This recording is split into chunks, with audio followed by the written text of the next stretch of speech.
పొగచేత అగ్ని, మురికి చేత అద్దము, మావి చేత శిశువు ఎట్లు కప్పబడును, అట్లు కామము చేత జ్ఞానము కప్పబడి ఉన్నది.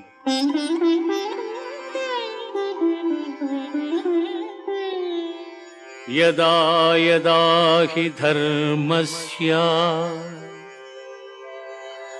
గ్లానిర్భవతి భారత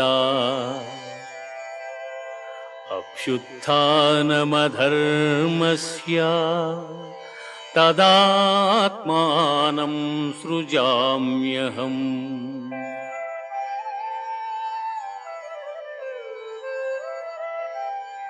పరిత్రాణాయ సాధూనాం వినాశాయ చ దుష్కృతాం ధర్మ సంస్థాపనార్థాయ